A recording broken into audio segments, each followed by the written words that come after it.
Shalom, bon Erev Shabbat, Ekev. Il y a de nombreux versets extraordinaires dans notre paracha, comme dans toute la Torah. Nous allons développer un verset qui nous paraît anodin, normal. Et en fait, il cache toute notre histoire concernant l'existence de l'individu, de chaque juif dans ce monde. Le verset dit, Dieu, Ohev ger, la tête lo lechem vesimla.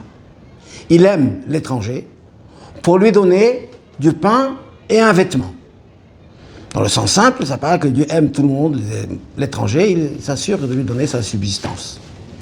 Mais dans un sens, il y a un profond, quelque chose d'extraordinaire. Guerre fait allusion à l'âme divine qui est en nous. Comme dit le texte, Vehager asher bekirbecha. Pourquoi l'âme divine est appelée étrangère? Parce que l'âme divine, dans le corps matériel, elle se trouve en exil. Elle se trouve étrangère du lieu divin où elle se trouvait. Descendre dans ce corps, c'est pour comme quelqu'un qui se trouve dans un pays étranger. Et là, comment Dieu fait à l'âme cette souffrance pour l'envoyer dans ce monde où elle va être contrainte de vivre ce qu'elle n'aime pas. Le texte dit non, Ohev, Dieu il aime. En quoi se traduit cet amour? La tête l'eau, en lui donnant l'echem du pain et simla un vêtement. On sait dans la Torah que la Torah est appelée lechem, du pain. C'est marqué lechu lachamu belachmi, ou un verset dans le psaume, Toratra betoch me'ai. Ta Torah, elle est dans mon ventre. C'est quoi?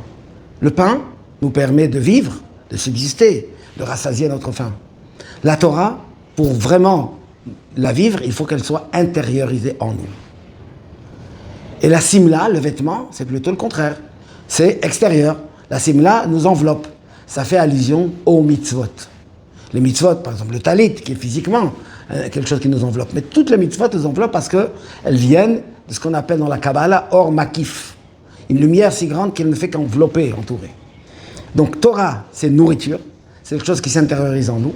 Et vêtements, c'est quelque chose qui reste à l'extérieur en nous, de nous. Ce sont la Torah et les mitzvot. Et là, Dieu aime le guerre. C'est-à-dire que pour que l'âme divine puisse traverser cette période de vie dans le corps de 120 ans, pour réaliser sa mission, il faut absolument qu'elle soit protégée, qu'elle soit nourrie, qu'elle soit habillée par la Torah et les mitzvot. Et ça, c'est l'amour que Dieu nous donne. Akadosh Baruch Hu nous aime, il nous donne la Torah et les mitzvot. Et c'est une libération pour l'âme, et c'est une force, une nourriture, pour que l'âme puisse réaliser sa mission dans ce monde matériel dans lequel nous nous trouvons. Et c'est ça notre mission, Hayom La'asotam.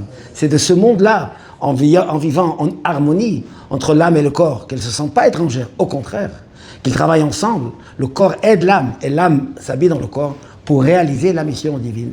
Et ça, dit le texte, Tishmeun, c'est ça, écouter la parole divine, réaliser dans ce monde notre mission complète.